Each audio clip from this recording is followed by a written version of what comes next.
मैं इज्जत बेग नेमत बेग वंचित बहुजन आघाड़ी उप जिला प्रेसिडेंट डिस्ट्रिक्ट बुल्ढाना महाराष्ट्र जलगांव जामो जलगांव शहर।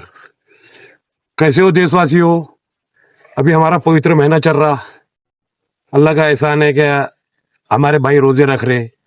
हमको भी अल्लाह ईश्वर हिदायत दे कि हम भी उस रास्ते पे चले और सबको सद्बुद्धि दे। मेरा लई हुए आने का मतलब ये है कि अभी महाराष्ट्र गवर्नमेंट ने जो बच्चों को 5% आरक्षण दी थी वो बंद कर दिए। हमको किसी आरक्षण की गरज नहीं है। बस हम ये चाहते हैं कि हमारे मुल्क में अच्छाई और अमन पैदा हो। हमको किसी बुराई से मतलब नहीं है। अल्लाह की मार है, हमको किसी की कोई ताकत नहीं कि मुसलमान को कोई जलील कर सके। कि जब अल्लाह जलील करने पे आया तो बंदी की कोई औकात नहीं कि वो संभल सके। तो हमको अल्लाह की मार है। तुम क्या हमको बोलेंगे, तुम क्या हमको बोलेंगे। हमारे को किसी की बोलने की ताकत नहीं है। किसी का 1 रुपया खाओ मत, किसी के बाप से डरो मत। अल्लाह से डरो, अल्लाह से तौबा करो, अल्लाह से मांगो। उसकी जात देने वाली है, इंसान की कोई औकात नहीं है। तुमने आरक्षण लिए तो बाबा साहब ने संविधान में सारे फॉलो करे हुए हैं। तो तुमने फडणवीस सर आरक्षण लेके हमको नो प्रॉब्लम, हमको होना भी नहीं। अरे भाई बाबा साहब ने तो दान करे, जब दान लेने वाला ही दान देने लग जाए तो ये तो फिर तो ये तो अल्लाह ईश्वर की लीला हो जाए। तुमने तो दान दिए, दान वापस ले लिए। 5% हमको उसकी कोई अपेक्षा नहीं है फडणवीस सर। बस हम यही चाहते हैं कि हमारे मुल्क में अमनो अमन रहे, हमारा देश उन्नति करे, एजुकेशन में उन्नति करे। इतिहास पढ़ो आप, किन्हें क्या देश के लिए कुर्बानी दिया। टीपू सुल्तान से अंग्रेज कांपते थे।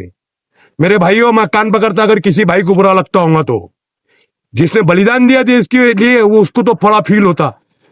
निजाम 5 टन सोना दिया था, आज तो 50 की गड्डी ही तो घर में रखने की प्रयत्न कर रहा। ये हालत हमारे मुल्क के हो गए। निजाम स्टेट की बात कर रहा। अगर देखना ही है हमारी कुर्बानी का, दिल्ली से तो पिशावर तक के लाशें लटकी रहती थी, फिर मजबूरी में बोलना पड़ रहा। जाओ जाके लाल गेट पे देख लो, 65,000 मुसलमानों ने जैज के लिए, हर समाज ने इस देश के लिए कुर्बानी दिया। तुम किसको इतिहास पूछते हो? ये कुछ हमारे बेवकूफ है कि इनको समझते नहीं। जिस दिन मुसलमान जग जाएंगे ना, उस दिन हिंदुस्तान को कोई ताकत नहीं रोक सकेंगे उसको अच्छाई के बारे में। और मुसलमान अच्छा ही है। अभी मैंने एक जगह का देखा, 100 ग्राम सोना वापस करा शर्मा जी का। ऐसे भी मुसलमान है। मुसलमान है तो देश की शान है। अरे सबके लिए हिंदुस्तान है। तो मेरे भाइयों, एकता और अखंडता बनाए रखो, उठपटांग बातें मत करो। 15 साल से तो सत्ता में तुम ही है। तो हम ये चाहते हैं कि नाम निकलना मरने के बाद में, सुषमा जी, अटल जी, उसके बाद में ऐसे ऐसे लोग इस देश से अलविदा हुए। टीपू सुल्तान मिसाइल मैन है पहला, जिसकी बॉडी के पास में अंग्रेज जाने की ताकत नहीं थी, वो टीपू सुल्तान थी जिसकी तलवार 50 किलो की थी। तो मेरी विनती है कि भाई ऐसे बातें मत करो कि जिससे किसी को फील होए, और देश में अखंडता बनाए रखो, एकता बनाए रखो, तो देश उन्नति करेगा।